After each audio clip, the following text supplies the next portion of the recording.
Hello friends, ये जो है 1858 का जो अधिनियम था, भारत शासन अधिनियम, तो इसके बारे में जो है डिस्कस करना है। तो देखिए जो है ये जो है यानी आपका जो है इंडियन पॉलिटी है। इसके पहले भी मैंने जो है जो एक्ट आए हैं उसके बारे में जो है डिस्कस किया। ये वेरी मोस्ट इम्पॉर्टेंट है इंडियन पॉलिटी में।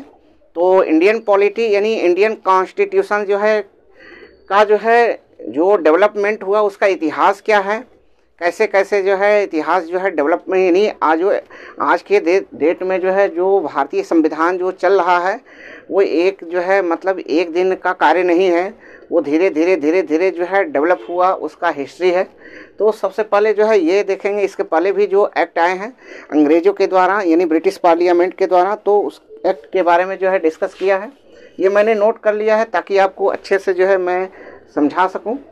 तो ये आपका एक्ट है 1858 का एक्ट या भारत शासन अधिनियम है। यह अपने कार्य इसमें कुछ नियम और कानून थे जो है डायरेक्ट जो है यानी ब्रिटिश पार्लियामेंट से जो है आते थे, और उसको जो है यानी लागू कौन करवाता था, गवर्नर जो है कराता था। मतलब जो इंडिया के अंदर जो गवर्नर थे, वायसराय थे या भारत के गवर्नर जनरल थे, बीच बीच में जो है चेंज किए गए थे। तो ये जो है यानी 1858, इसके पहले ही जो है यानी 1857 का जो है जो भारतीय स्वतंत्रता संग्राम हुआ था, रिवॉल्ट हुआ था, वो कई जगह जो है भारत में जो है यानी अपोज हुआ था, विद्रोह हुआ था।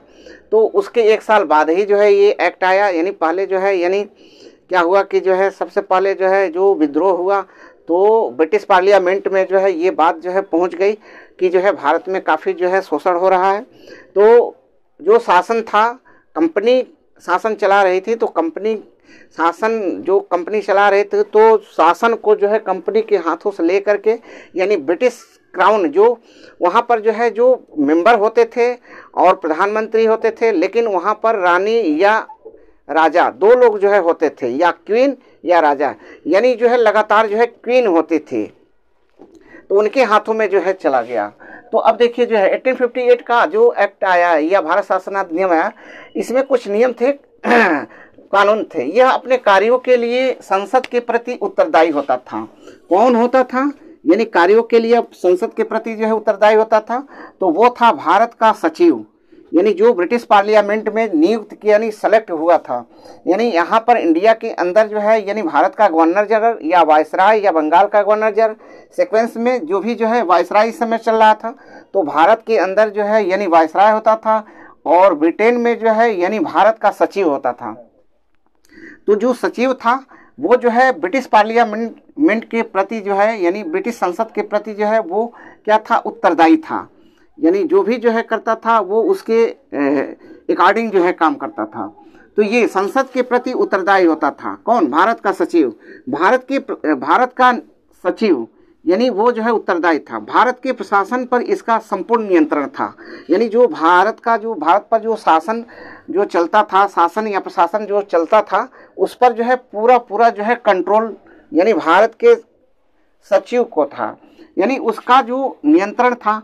अब उसी का वाक्य जो है अंतिम होता था, यानी जो वो कहता था उसका जो है अंतिम, उसके आगे हम नहीं जा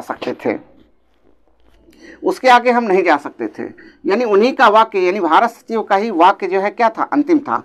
ये नियम जो है 1858 के अंदर जो है ये एक्ट के तहत है। अब देखिए, चाहे वह नीति के विषय में हो या किसी अन्य ब्यौरे के विषय में हो। अब 8वां नंबर में क्या लिखा है कि भारत के गवर्नर जनरल को भारत का वायसराय कर दिया गया। यानी पहले तो जो है क्या, बंगाल का गवर्नर, उसके बाद जो है बंगाल का गवर्नर जनरल, उसके बाद जो है भारत का गवर्नर जनरल बनाया गया, और 1858 में जो है बंगाल के गवर्नर जनरल को वायसराय जो है कर दिया गया। तो उस समय जो है यानी कौन था अंतिम गवर्नर जनरल, कौन था? वो था लॉर्ड कैनिंग। और जो है प्रथम वायसराय कौन हुआ? वही लॉर्ड कैनिंग था। अब देखिए 1861 का परिषद अधिनियम यानी भारत परिषद अधिनियम, यानी ये 1861 में जो है आया। तो ये जो है 1858 में आया और 3 साल के बाद ये आ गया 1861 यानी 1861 में भारत परिषद अधिनियम। अब देखिए पहला जो है क्या हुआ, यानी गवर्नर जनरल की कार्यवाही यानी परिषद का विस्तार जो है किया गया। कब किया गया? 1861 के अंदर, यानी 1861 के बाद, यानी गवर्नर जनरल की कार्रवाई परिषद का विस्तार जो है किया गया और विभागीय प्रणाली का प्रारंभ हुआ। किस एक्ट के तहत था?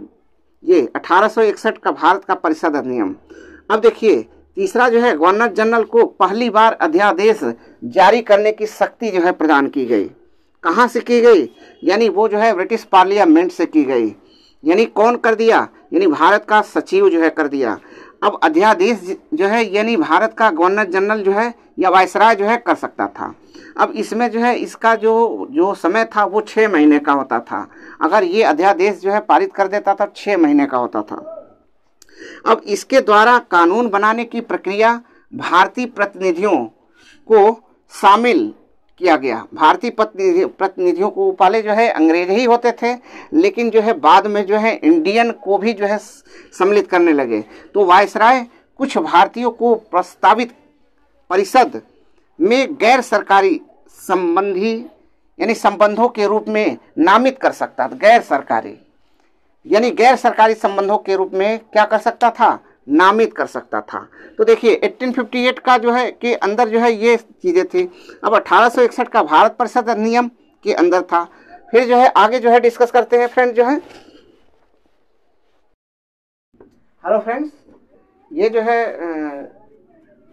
मेरा नाम राजेश कुमार है और स्टडी विथ राजेश सर के चैनल में जो है आपका स्वागत है। ये हम जो है डिस्कस कर रहे हैं जो आपका जो एक्ट आया है अंग्रेजों के द्वारा, ब्रिटिश पार्लियामेंट के द्वारा। तो हम भारतीय संविधान के निर्माण का जो इतिहास है, निर्माण के विकास का इतिहास है, उसके बारे में जो है डिस्कस जो है आगे जो है मतलब उसी से रिलेट करके जो है ये जो है स्टडी जो है किया जाता है। एग्जामिनेशन में बहुत बार जो है पूछा जाता है कि जो है मतलब कि इस एक्ट के तहत क्या था, इस एक्ट के तहत क्या था, और जो है यानी एक क्वेश्चन जो है बनाकर दे देंगे या स्टेटमेंट दे देंगे। उसमें जो है ऑप्शन ऐसे रहेंगे जिसमें एक सही रहेगा 3 गलत रहेंगे, तो उसको जो है सॉल्व करना होगा। तो देखिए ये जो है मतलब बहुत सारे एक्ट मैंने जो है यानी जो है एक्ट को डिस्कस कर लिया है। तो यहाँ से डायरेक्ट जो है बात करते हैं। देखिए 1873 का जो एक्ट है वो एक्ट आया जो है, तो 1873 का जो एक्ट आया इसमें जो है इस अधिनियम में क्या लिखा हुआ है, क्या जो है मतलब प्रावधान है। तो देखिए इस अधिनियम के में जो है ब्रिटिश ईस्ट इंडिया कंपनी को यानी जो है कभी भी भंग किया जा सकता है। यानी इस एक्ट के तहत जो है 1873 का जो एक्ट आया इसमें जो है साफ साफ लिखा था कि इस अधिनियम में ब्रिटिश ईस्ट इंडिया कंपनी को कभी भी भंग किया जा सकता है। अब देखिए 1 जनवरी 1884 यानी 1 जनवरी 1884 एडी में ब्रिटिश ईस्ट इंडिया कंपनी को भंग भी कर दिया गया। यानी उसको जो है क्या कर दिया गया? भंग कर दिया गया। अब उसके बाद आया जो है शाही उपाधि अधिनियम 1892 में 1892 में आया। तो इसमें क्या लिखा हुआ था कि अप्रत्यक्ष चुनाव, यानी इसमें जो है अप्रत्यक्ष चुनाव प्रणाली की शुरुआत हुई इस एक्ट के तहत 1892।